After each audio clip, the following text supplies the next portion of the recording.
guys see that plane flying around? Isn't that crazy? What's up? Oh, we're ready for today. Come on, man. Go Gators. Oh. Big game at LSU. We'll see what happens. What is your message for the Prime Minister on this trip? Well, look, the U.S.-Israeli relationship is very strong. It continues to be strong. The president wants this conflict to end. He wants all the hostages out, all 48 of them, living and deceased. Obviously, we're concerned that events last week, he didn't like the way it went down. He expressed that publicly. There's concern that perhaps that could... We'll talk about, what impact it's going to have on efforts to get all the hostages back, get rid of Hamas, and this war. That's the president's priority. What can the U.S. bring to bear on that? Well, I don't know about leverage. Look, I mean, our relationship with Israel is very strong. Everybody knows that. I wouldn't call it leverage. I do think we have influence. I think because we've worked on so many things together.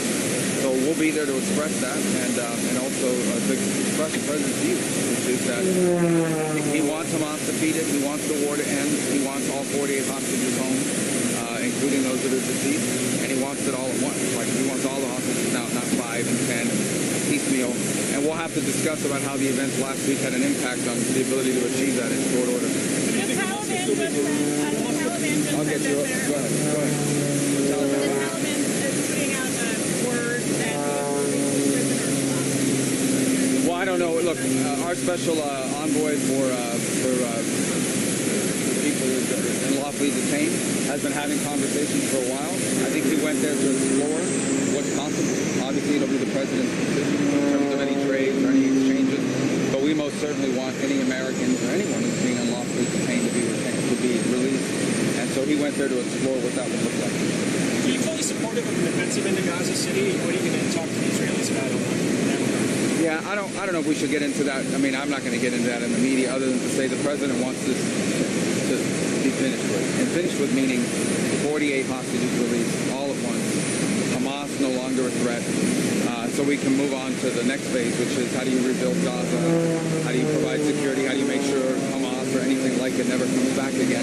That's the president's priority. That's always been his priority. And that's what we're going to try to move forward on.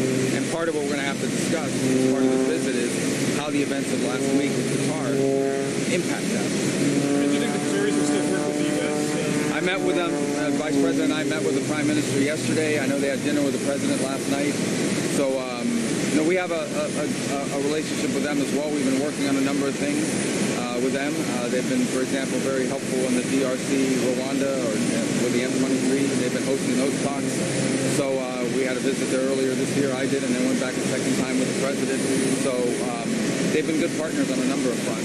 What about the president's plane? Is there any questions or it never came up with me or in any conversation we had. Are you concerned at all that they may follow through on their threat to do strikes again in Qatar? Who's this, Israeli? The Israelis. Yeah, look, we're going to meet with them. We're going to talk about what the future holds and what I'm going to get a much better understanding of what their plans are moving forward. What's happened has happened. Obviously, we're not happy about it. The president was not happy about it. Now we need to move forward and figure out what comes next. Because at the end of the day, when all is said and done, there is still a group called Hamas, which is an evil group that still has weapons and is terrorizing. There is still 48 hostages that deserve to be released immediately, all at once.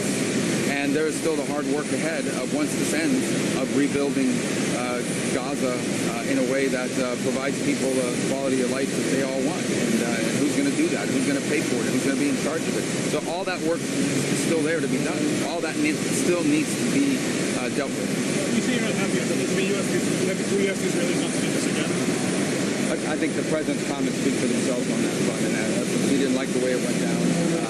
But that said, it's not going to shake.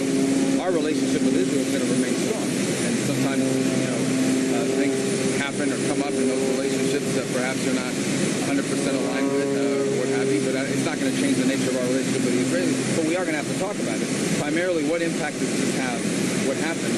What impact does that have moving forward on what comes next? Should Israel withdraw its troops from Gaza City in this operation getting into Syria? Should they pull back from that invasion? Yeah, we're not talking about that or anything of that nature. I mean, that certainly won't be what I'm going to communicate. We just want to know what comes next. How do we get the 48 hostages out? What's the plan to defeat Hamas? so we can get to the next phase. He said that nothing was. Oh, go ahead. Go ahead. This move on the settlements that they recognized the other day, that Netanyahu said signed off on this E1 settlement that splits the West Bank in half. Yeah. You know, people say that means basically there's no Palestinian state in the future. Yeah, look, I think part of that is a reaction to, that's an Israeli reaction to these efforts around the world to recognize the Palestinian state, including from countries in Europe and Canada and others that have signed on to this thing. I think it comes on the precipice of these meetings with the UN where it's going to become a topic. So I think that's the Israeli response to that. And we warned a lot of these countries around the world that that's what would happen, or what we thought might happen if they went ahead with this. So I'm sure that'll come up in the conversation. That's all I'm going to say about it for now. Isn't it contradictory to what you guys want, which is to, you know... A lantern fly. Did I kill it? I don't know what that is. Isn't it just doing more to inflame tensions with Palestinians and get further away? Well, it all began when these countries start going out there and doing this recognition of a Palestinian state. We told them there's going to be a counter-reaction to that by the Israelis, and I think that's what we've seen.